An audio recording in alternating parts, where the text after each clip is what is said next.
It's Tuesday morning. You're in the supermarket, and your friend Sarah is losing a war in aisle 5. Her 3-year-old, Leo, wanted the cereal with the cartoon tiger. She said no, and now he's on the floor like a tiny drunk football hooligan, kicking, screaming, crying like his entire future has collapsed in front of the Frosties.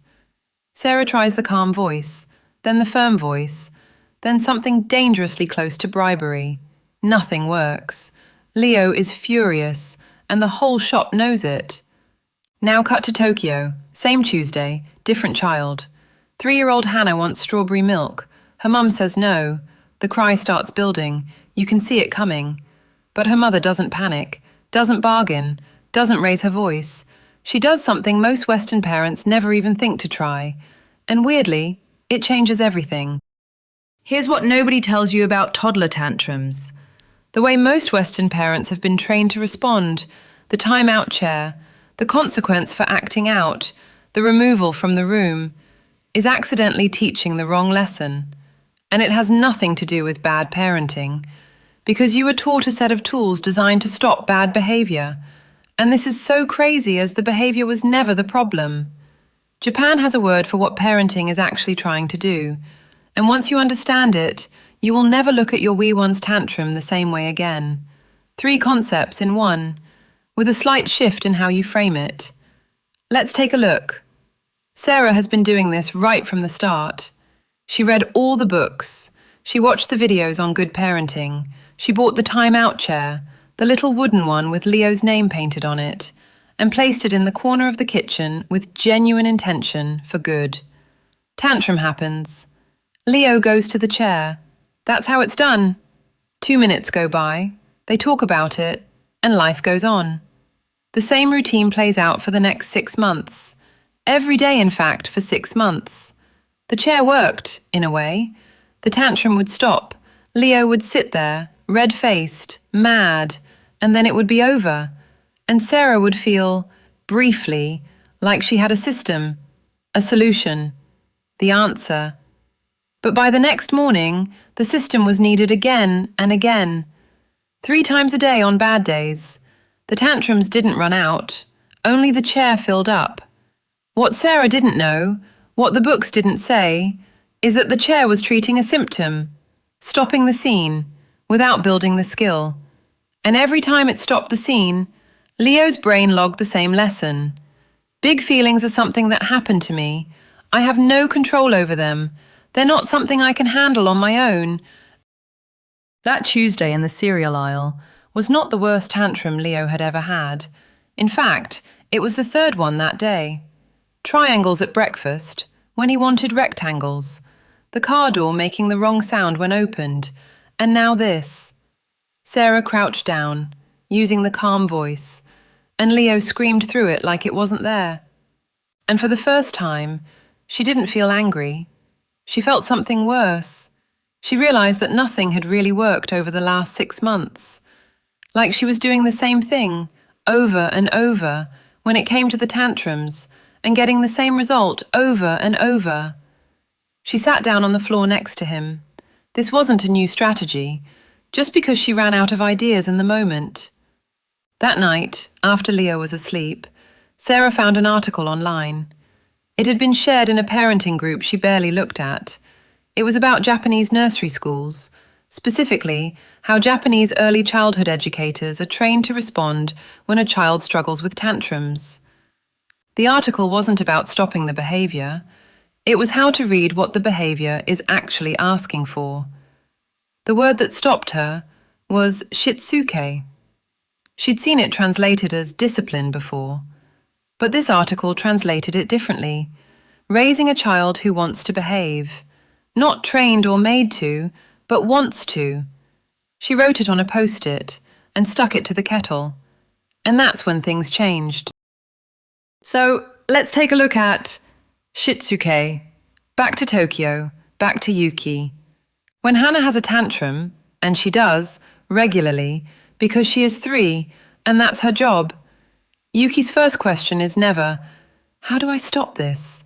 It's, what is she missing right now? Is she tired? Hungry maybe? Was there a change in our environment without warning? Was that transition too fast for her?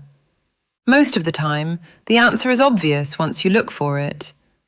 It may be simple, but it's very real for your toddler. And when you find the cause, you don't manage the tantrum. You address the gap in the situation. This is Shitsuke. It's not about being strict or enforcing rules. Long term, it means asking a different question at the start. The misreading in the YouTube videos, and it's everywhere, is that Shitsuke means discipline in the Western sense. Consequences, firmness, structure. It doesn't.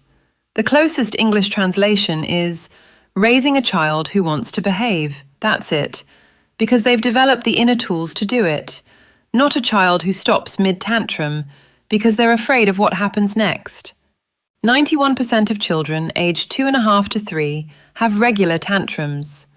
The prefrontal cortex, the part of the brain that handles impulse control, doesn't become reliably functional until around age 4.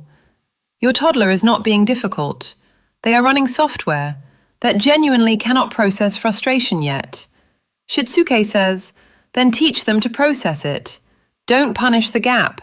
Fill it understanding. Now let's look at the second concept, Mimamoru. Back to Sarah in the same cereal aisle. 1 month later, Leo reaches for a cereal box she hasn't said yes to. Her hand moves. Then she stops, waits. 10 seconds. He pulls the box out, looks at it, puts it back, moves on. Mimamoru. Translated roughly as to watch over while protecting. In Japanese early childhood education, it describes a deliberate pause, holding back the immediate fix, so the child has the chance to work through the moment themselves. Here's the misreading, and it matters. Let's be clear. Mimamoru is not ignoring your child. It has nothing to do with emotional withdrawal, or watching your toddler cry while you stay serenely detached. The research on Japanese preschool education is clear. Educators stay present, and they do step in when the risk outweighs the learning. The point is not to abandon the child to their feelings. It's to not rescue them from every uncomfortable moment before they get a chance to try, to figure it out for themselves. One parent described this perfectly. She used to rush in the second her daughter started crying. One day she held back. She was right there and sat beside her while the crying happened, for almost an hour. At the end of it, her daughter came up with the idea of making paper hearts to keep nearby for sad moments. She solved her own problem, because her mum gave her the space to find it. 10 seconds. Stay close, watch, trust. That's Mimamoru done the Japanese way. Finally, let's look at concept 3, and here's the one that makes the other two possible. Amae, the Japanese idea of safe dependence. The feeling, experienced in the body, not just understood in the head, of being able to lean on someone's love, without fear of losing it. In the earliest years, Japanese parenting is extraordinarily warm. Physical closeness, constant reassurance. The child is never made to feel alone, ever. And this isn't about spoiling their children. Neuroscience is clear. A child who feels securely attached develops a nervous system that is better at handling stress. When a child knows, in their bones, that love is not conditional on behaviour, they don't need to act out to test it. The Western instinct is to lead with structure, rules, reward charts, consequence systems. Build the fence first, then wonder why the child keeps testing whether it holds. Amae says the fence comes second, the ground comes first. When Leo is in full meltdown, Sarah's nervous system is flooded too. Two flooded nervous systems do not calm each other down. What works is co-regulation. Get low, speak quietly, stay nearby. You're really upset. I'm right here. Lending him her calm until he can find his own. Warmth first, structure second. Security is the soil that self-regulation grows from. We always thought tantrums were a behaviour problem, something to be stopped, managed, corrected, punished out of existence, if we were firm enough and consistent enough. But it turns out tantrums are a skill gap, a completely normal, developmentally expected gap in a brain that is still being built. And the parent's job is not to stop the meltdown, it's to teach the missing skill. No dramatic intervention needed. 1,000 small moments of warmth, presence, and trust. That's Amae. Before we go, here's the part most perfect parenting videos miss. No culture has parenting completely figured out. Every culture creates strengths and weaknesses. The point is to take what genuinely helps and leave what doesn't. And maybe the most useful part of all this is simply learning to ask a better question. Back to the cereal aisle. Sarah and Yuki. Same Tuesday mornings. Same toddler emotions. Same hard moments. 3 months later, Leo still has tantrums sometimes. Of course he does. He's 3. But Sarah is seeing those moments differently now. Not, how do I stop this? But, what does he need right now? And that one shift, asked over and over again, quietly changes everything. Because the difference was never love. It was the lens. Shitsuke, Mimamoru, Amae. 3 ideas together. 3 different ways of seeing what a child is actually struggling with underneath the behaviour. And if you're a parent who feels like you've tried everything, this video is not here to judge you.